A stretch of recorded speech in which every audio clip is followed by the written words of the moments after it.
Previously on This Old Outboard. Here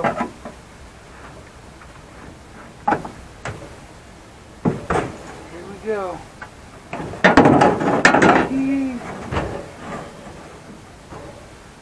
Oh, don't break. Alright, so there it is. And I still can't believe it. I mean, it's you would think this thing would be a big piece of wood. It's not. I'm a little surprised. This side here, you can see he beveled this edge, get in past the, I guess all the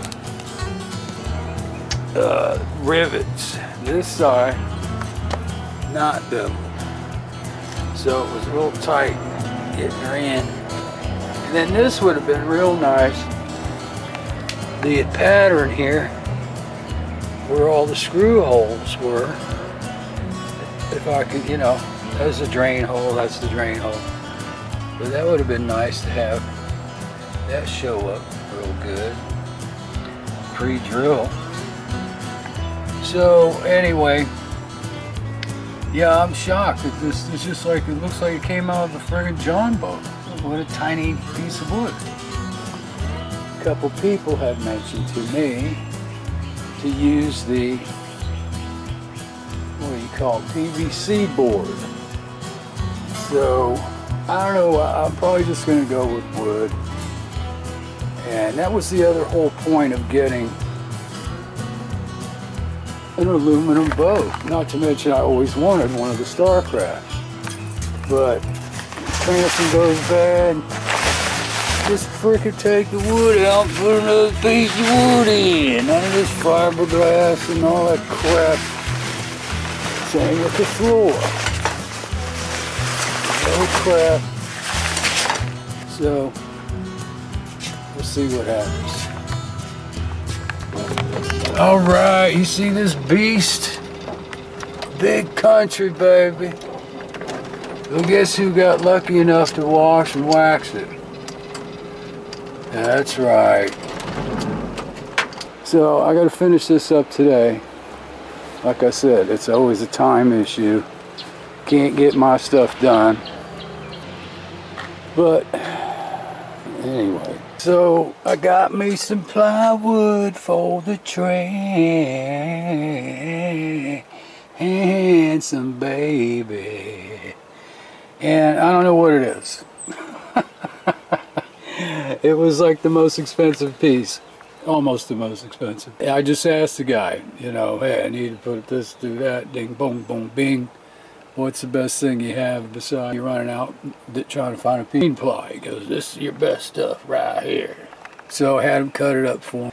And then, you know, I wandered around the store a couple times, you know. What am I going to use? You know, some of these guys just go with the exterior oil-based paint, seal everything up. Some of them do a little fiberglass, or should I say resin, and then some of them do mat it. But I mean, after I cut it and mat it, it's going to be too big, and you know, I don't want it to turn into a pain in the ass. It's just a freaking piece of wood.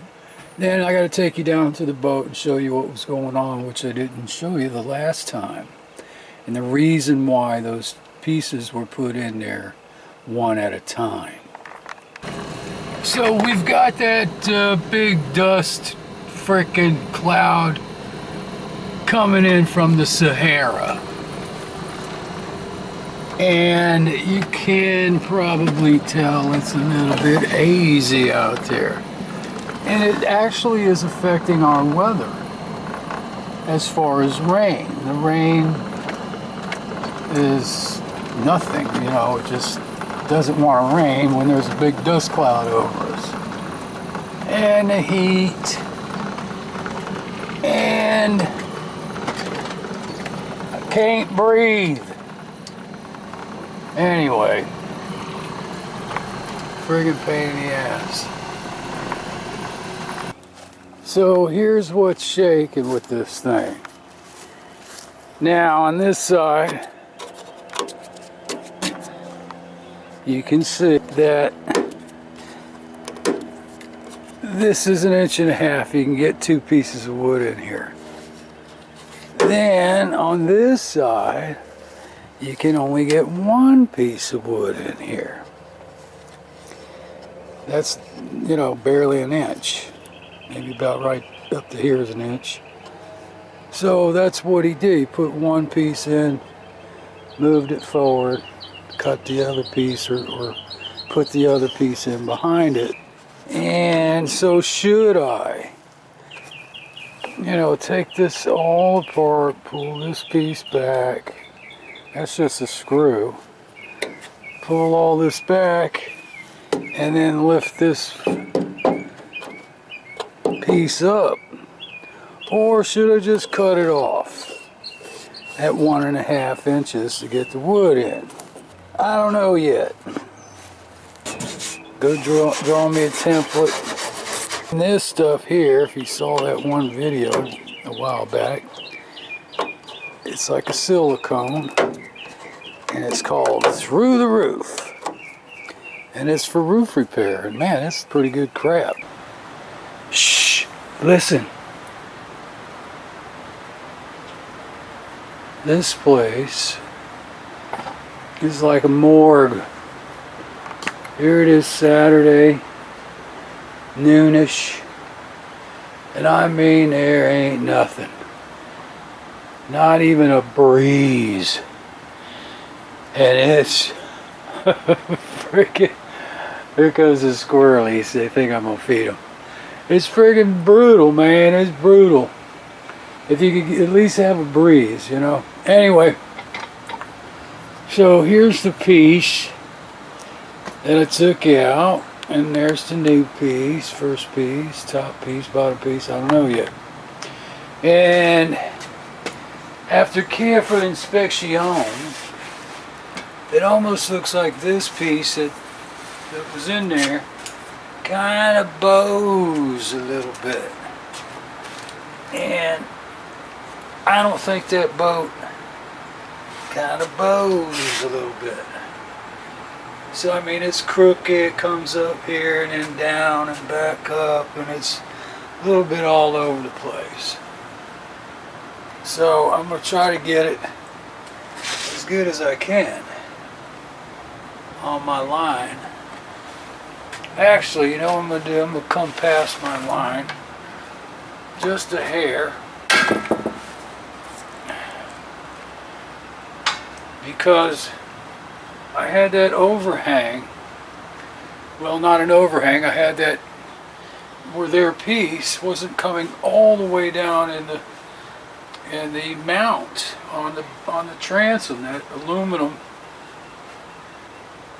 So here I'm flush, and then it raises up on this end a little bit. So I'm gonna go with that.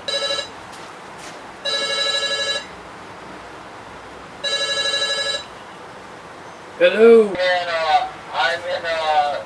I'm in, I'm an hour and 45 minutes away from there. I'm gonna leave now, and that way if you want to arrange a place to meet and all that. Yeah, like I said, right there at Lee Road. As soon as you get off I-4, stay in the right-hand lane, and it's right there. You can't. It's on the corner of Lee Road and I-4. You can't miss it. You'll see Big Home Depot. So I need to get up. All right, sounds good. So I'll be there in about an hour and change. All right, maybe about an hour and 30 minutes. All right, cool, man. Just give me a heads up when you're like, you know, a few minutes in, because I'm just down the road, a couple miles. Okay, sounds good. All right, buddy. Thanks. You know, it still amazes me that that I'm looking at such a small piece of wood for that boat. It looks so much bigger than the boat.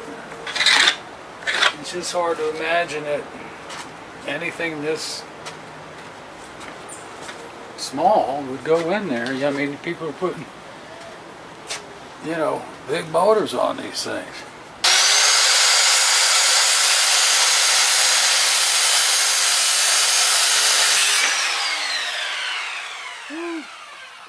Alright, let me get something, dust this thing off, and we'll take it down there.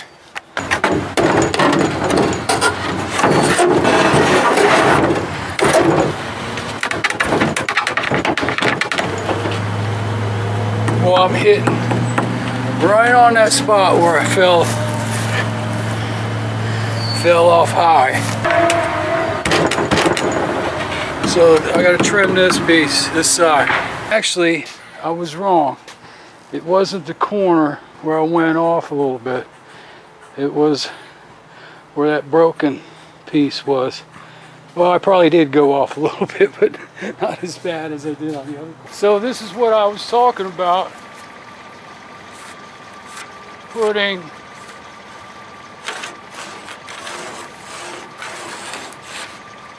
fiberglass and matte cloth on it. You know, you got to compensate for that. This is what I want. Alright, so right before the camera battery died, and just as I was about to pass out, I said, that's where I want to be, snug. You can see right here where it was hitting a little bit, and it's about all I can see. Right there. Let me get this thing out of here. But you can see the line on the top is the actual transom line, and the old line was up where the transom line is now and short on the bottom. Now I'm hitting bottom. It's almost time for me to go meet him and pick up that 5.5 horse, and I'm gonna go sit in the friggin' air conditioner for a few minutes. I'm not kidding you, man, it's brutal. So here it is, 1960, 5.5, baby. I don't usually fool around with these little guys, but hey, what can I say? It looks good. I know a guy that's looking for a little outboard, and well, I'll get to that deal later.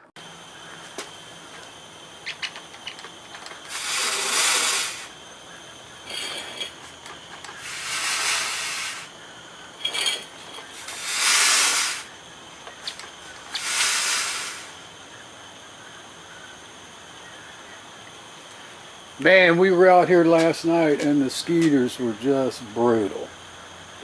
I don't know what was going on. Had all my tiki torches lit. Even had some friggin' spray on. They were just tearing me up. So I'm gonna go around with my sprayer. Try to get rid of some of them before I get out here.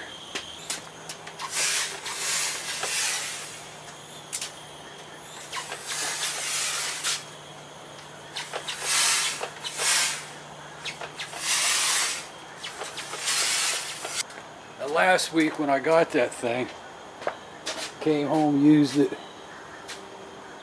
took a few lungs full. Next morning, used it again, took a few more lungs full, and used it again that evening, and it went in the windows, and I couldn't escape it. Everywhere I went, it, you know, wanted to follow me, and got sick off of it for a couple of days. Anyway, you gotta stay away from that stuff, man. Make sure the wind is at your back. Run, Lizard, run.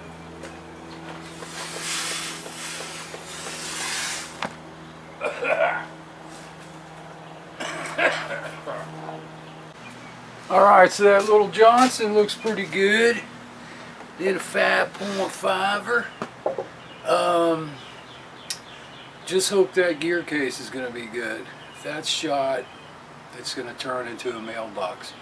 Anyway, I've got to get the transom boards cut, glued, bing, bang, boom, put them together, and then figure out what kind of coating I'm going to use. Whatever I use on that, you know, I'm going to do the floor the same way.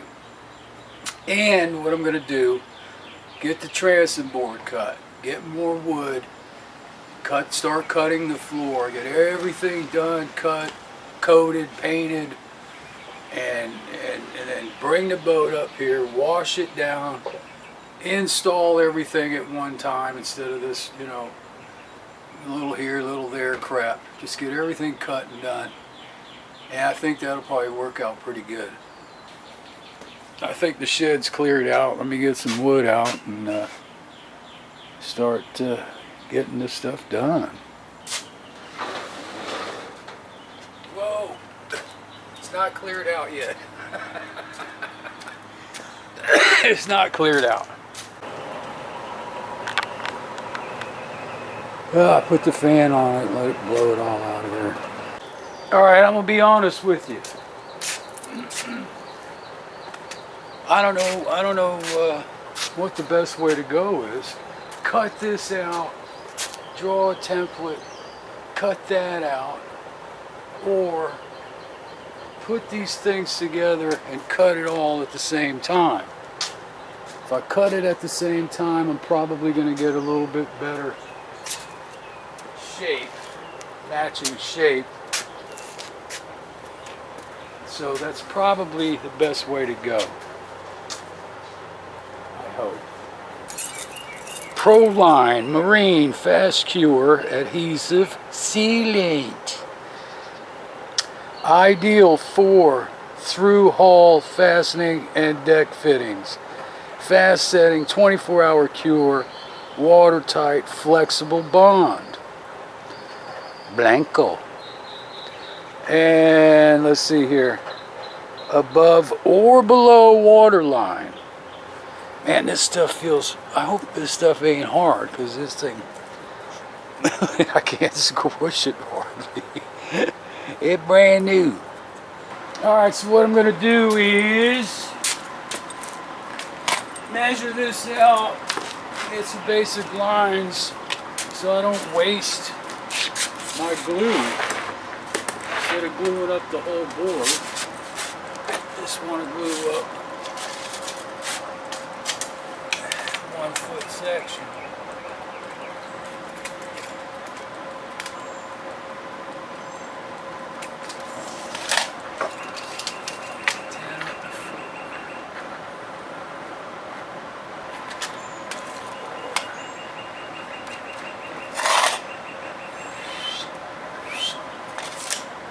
There, baby.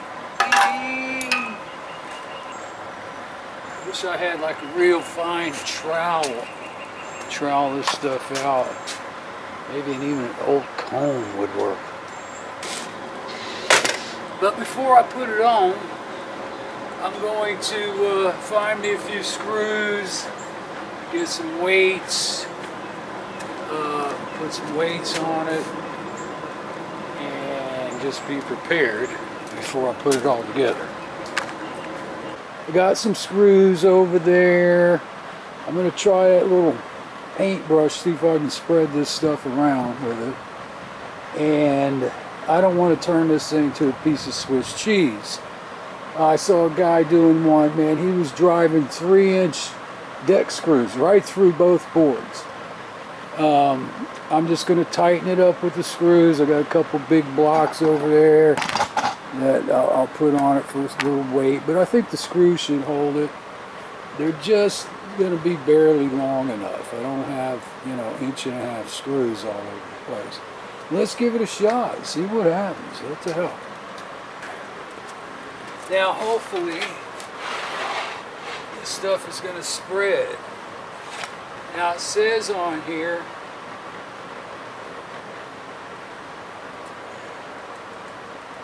uncured sealant can be removed using a solvent such as alcohol. So maybe if I put, shoot a little alcohol, it'll help spread it around. Let's see how it's going to come out of here first. Oh man, this stuff is thick. And it ain't coming out. Look, I'm bending the handle. Man. I I took a screwdriver and shoved it down in there, so the seal was broke. I knew that that tube felt a little on the stiff side.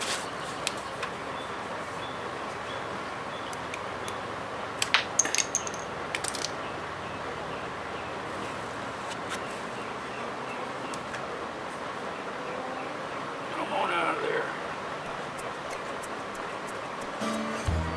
Good God Almighty.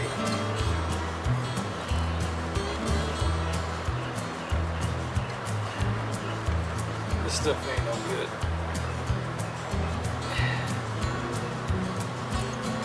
Look at the handle. Oh man, it's always friggin' something, man. Always. I straighten the handle out, but it still doesn't want to come out very good. It's not that hard. What the heck is going on? Let me try another.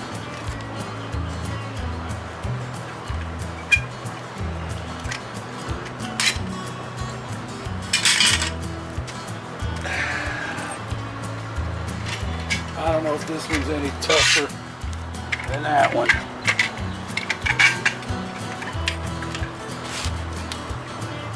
Yeah, it's a little tougher.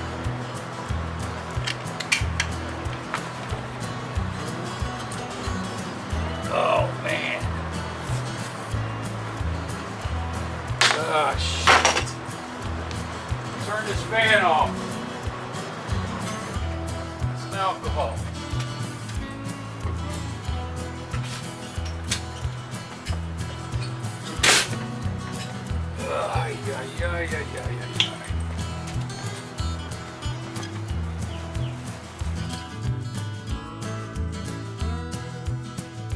Oh yeah, baby, thanks for tuning in to this week's episode of This Old Outboard. Follow the real-life saga, one outboard at a time, baby. Oh yeah, baby, tons more stuff coming your way. It's This Old Outboard, baby. You know the channel. Don't forget to subscribe.